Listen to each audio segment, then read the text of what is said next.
कि वो महात्मा गांधी है, कोई महात्मा नहीं है। इस देश का सत्यानाश करने वाला एक मोहनचंद करमचंद गांधी और टुकड़े करने वाला है। मूल निवासी हैं, SC ST OBC के, ये तन ढकना ना सीख ले, ये शिक्षित ना बन जाएं तो। और हमारे जैसे ऐसे नौजवानों को मेंबर ऑफ पार्लियामेंट में भेजो, देखो कि क्या होता है, पार्लियामेंट में आग लग जाएगी। और इस आज़ादी के नाम पर एक झूठा ढकोसला दे दिया कि ये आज़ादी हो गई। मैं कहता हूँ ये आज़ादी झूठी है। देश की जनता आज भी भूखी है, बहुजन आज भी परेशान है। 42 नहीं है क्या, 272 नहीं है? और अगर नहीं है तो डूब मरो कि तुम कहते हो कि मैं डॉक्टर हूँ, इंजीनियर हूँ और मैं साइंटिस्ट हूँ। और आज जर्नलिस्ट महोदय, वामसेफ हों या मूल निवासी की अधिकार की बात हो या हम जो है बहुसंख्यक की अधिकार की बात हो, हम अधिकार की बात कर रहे हैं, हम अपने हक लेने की बात कर रहे हैं, लेकिन इतने टुकड़े टुकड़ों में हम बटे हैं, हम इतने ही मतभेद में बटे हैं कि लोग खाली सामाजिक काम कर रहे हैं, सिर्फ संस्था चला रहे हैं, चंदा वसूली कर रहे हैं और किसी के पास ये मुद्दा नहीं है कि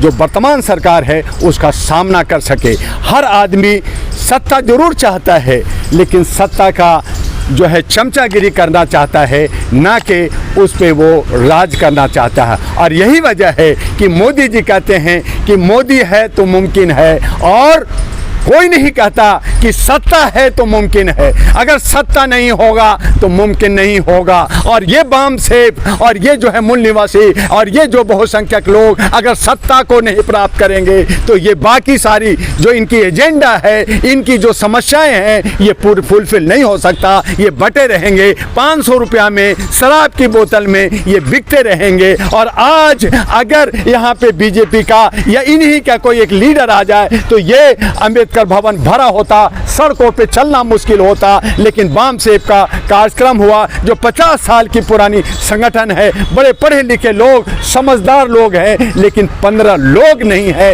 ये शर्म की बात है। तो हमें पहले संगठित होना होगा और हमें एजेंडा को क्लियर करना होगा कि हम चाहते क्या हैं।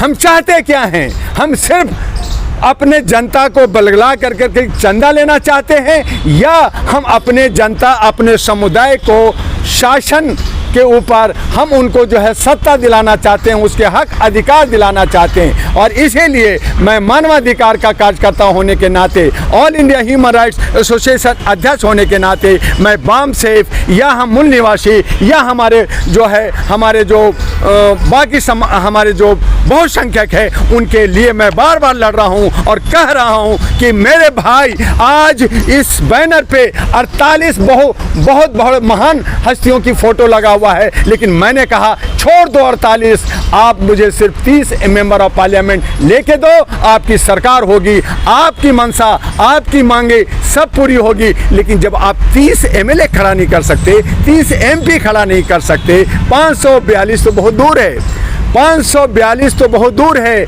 और सरकार बनाती है 272 से।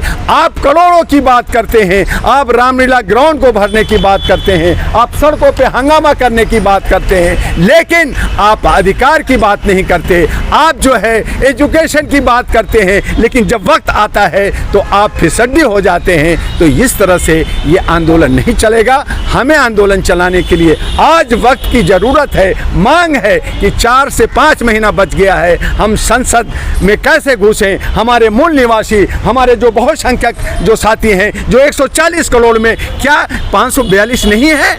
क्या 272 नहीं है? और अगर नहीं है तो डूब मरो कि तुम कहते हो कि मैं डॉक्टर हूँ, इंजीनियर हूँ और मैं साइंटिस्ट हूँ और मैं बड़े बड़े पदों में रहा हूँ। तो तुमने सिर्फ और सिर्फ गुलामी किया है और गुलामी में जीना चाहते हो। अगर गुलामी से बाहर निकलना है तो आवाज़ दो और एक साथ हो जाओ और 543 कैंडिडेट खड़ा तो करो, 272 को जिताओ और हमारे जैसे ऐसे नौजवानों को मेंबर ऑफ पार्लियामेंट में भेजो, देखो कि क्या होता है। पार्लियामेंट में आग लग जाएगी और ये जितने भी लोग जो कहते हैं मोदी है तो मुमकिन है, वो सब के सब फेल हो जाएंगे और हमारी सत्ता होगी। और सत्ता जब होगी तो हमारी तमाम समस्याओं का समाधान भी होगा। मैं आपके चैनल से मैं जनता से अपील करना चाहता हूँ कि आइए और अच्छे सच्चे नौजवानों को पार्लियामेंट में में भेजिए। और जितने दलाल लोग हैं, जितने लोग जो है अंधभक्त लोग हैं, जितने लोग बिके हुए लोग हैं, चाहे वो मेरे ही समाज का क्यों ना हो, आज 131 लोग हमारे समाज के लोग गूंगे बहरे और बिके हुए हैं, उनको भी हराओ।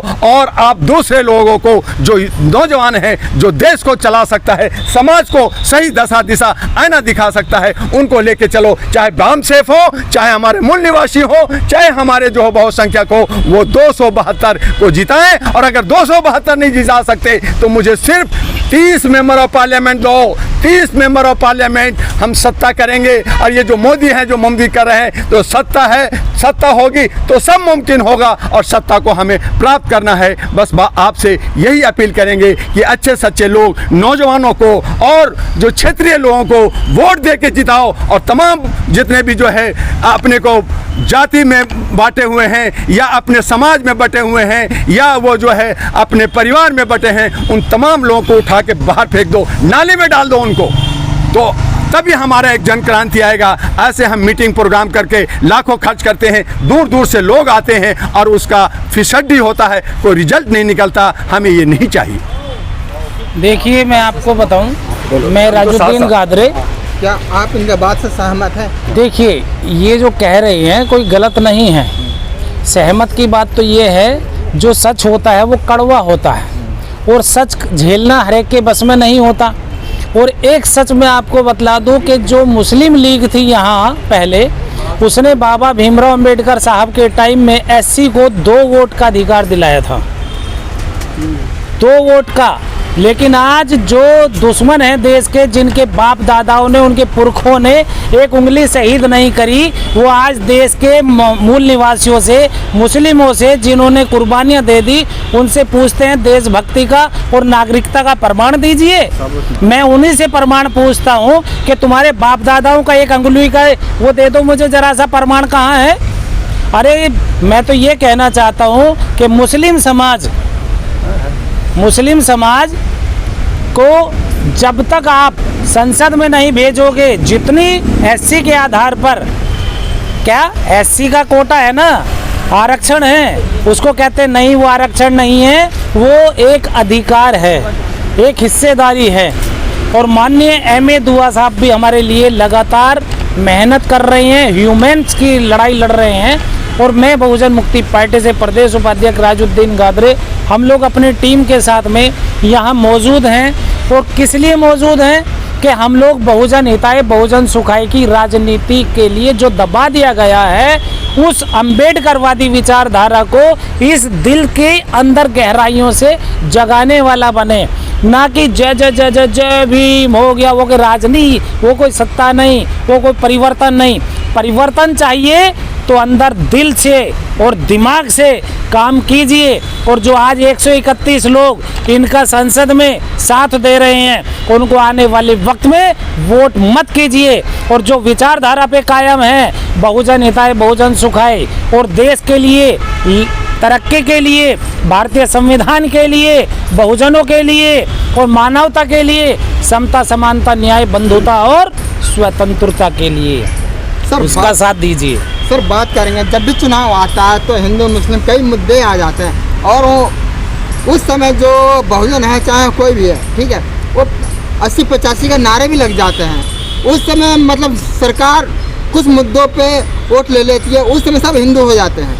देखिए, ये उन विचारों की गलती नहीं है हमारे बहुजन समाज की, क्योंकि वो गरीब तबके से आते हैं, पहले से ही दबाए हुए हैं, 2-3 हज़ार से गुलामी जो झेल रहे हैं। और आज इस आज़ादी के नाम पर एक झूठा ढकोसला दे दिया कि ये आज़ादी हो गई। मैं कहता हूँ ये आज़ादी झूठी है। देश की जनता आज भी भूखी है, बहुजन आज भी परेशान है।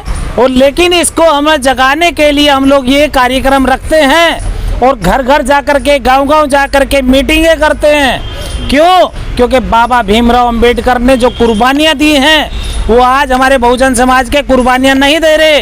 कुछ ऐसे गद्दार लालची हमारे समाज में हैं कि वो अपने लालच को भरने के लिए, अपना पेट भरने के लिए और अपनी कौम का काम करना बंद कर देते हैं। और जो उनसे जय जय जय भीम बोलते हैं उस बाबा भीमराव अंबेडकर साहब के लिए आप सोचे विचार करें कि उन्होंने अपने बच्चे को मरा हुआ छोड़ कर के लिए, अपने समाज के लिए, हमारे देश के लिए, आने वाली नस्लों के लिए विदेश गए और गोलमेज सम्मेलन में गए, वहाँ कुर्बानी दी। उन्होंने अपने बच्चे को नहीं देखा और आज हम अपने बच्चों के लिए कहीं से भी हराम की कमाई हो, कहीं से हलाल की हो, ये नहीं देखते हैं।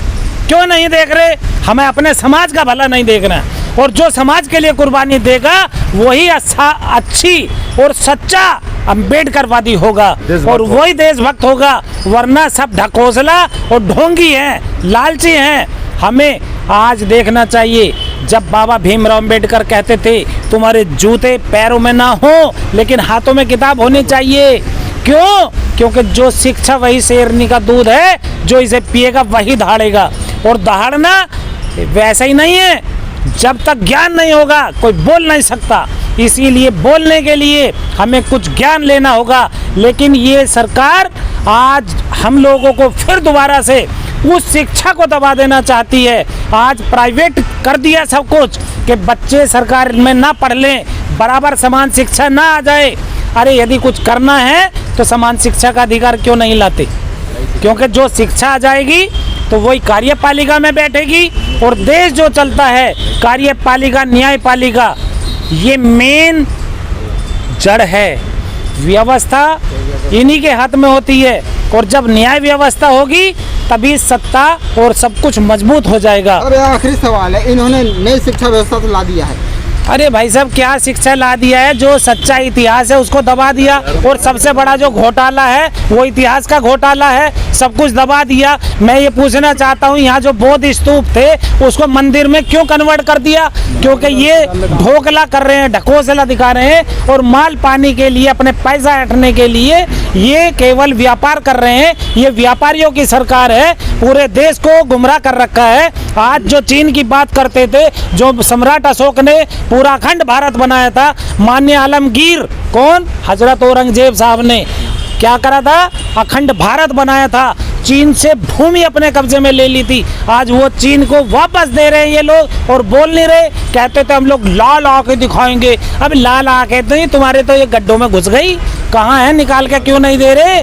क्यों दिखा रहे हो? कहाँ दिखा रहे हो आंखें? अब जो जनता की बहन बेटियां हैं उनको हक अधिकार मिलना चाहिए, लेकिन उनकी इज्जत लूटी जा रही है, उनको नंगा घुमाया जा रहा है, प्राइवेट पार्ट्स को हाथ लगाया जा रहा है। वैसे तो तुम कहते हो कि हम लोग ये अछूत है, जब तुम्हारी जो है एक मनोकामना करने के लिए, एक दिल की अपनी एक इच्छा पूर्ति करने के लिए हवस के शिकार बना लेते हो, तब उस बहन बेटी के लिए जब तुम हाथ लगा देते हो तब तुम्हारा दिल दिमाग कहाँ चला जाता है? तो वो अछूत नहीं रहती। अभी वाल्मीकि, मनीषा वाल्मीकि के एक साथ में जो हरकतें हुई है आपने देखा, रातों रात सबूत को मिटा दिया है। क्यों नहीं मिटा दिया? वो अछूत थी। और जब तो वो आज वर्तमान शिक्षा व्यवस्था में ध्यानचंद जी को भूल करके सचिन को दिखाया जा रहा है।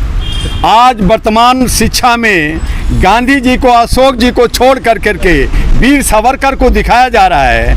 आपके पॉकेट के अंदर नोट जो है, गांधी जी का जो वोट है, गांधी जी का फोटो है, उसके अंदर गोडसे का घुसाया जा रहा है। कब गोली लगेगी? कब आपके पैसे गायब हो जाएंगे? कब आप आर्थिक स्थिति से कमज़ोर हो जाएंगे, गरीब हो जाएंगे और आप बाप बाप दे माई करेंगे? आप घंटा बजाते रहेंगे और वो 3% राज करेगा। यही शिक्षा नीतियाँ बना रहे। मान्यवर, एक बात और बता दूं मैं आपको, जोन सी आप महात्मा गांधी जिसको कह रहे हो ना महात्मा, उसने सबसे बड़ा देश के लिए गद्दारी करी है और मूल निवासियों के लिए करी है।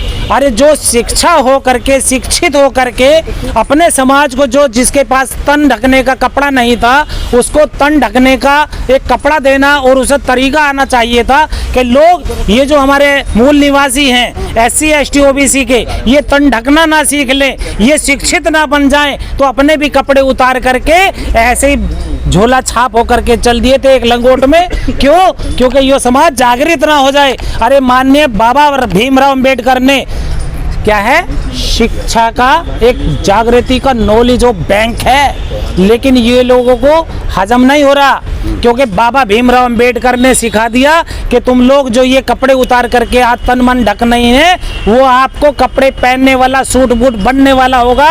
अपने समाज को, हम लोगों को ऐसा बनाना होगा। उन्होंने ये जागृति दी थी, ये शिक्षा दी थी। लेकिन महात्मा गांधी जिसे तुम महात्मा कह रहे हो, वो मोहनचांद करमचंद गांधी, मिस्टर क्या है, करमचंद, कर्म भी बढ़िया नहीं थे। उसने तो अपने कर्मों को नहीं, हमारे देश के कर्म को बिगाड़ दिया, हमारे मूल निवासियों को सत्यानाश कर दिया, हमारे देश के टुकड़े करने में उसका हाथ है।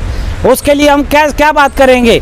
उसके बदले नोटों पर जो हमारे फोटो आइकॉन होना चाहिए था, बाबा भीमराव अंबेडकर होना चाहिए, फुले होना चाहिए, बाबा फुले की होने चाहिए। क्या बात कर रहे हो आप कि वो महात्मा गांधी, यार कोई महात्मा नहीं है। इस देश का सत्यानाश करने वाला एक मोहनचांद करमचंद गांधी और टुकड़े करने वाला है।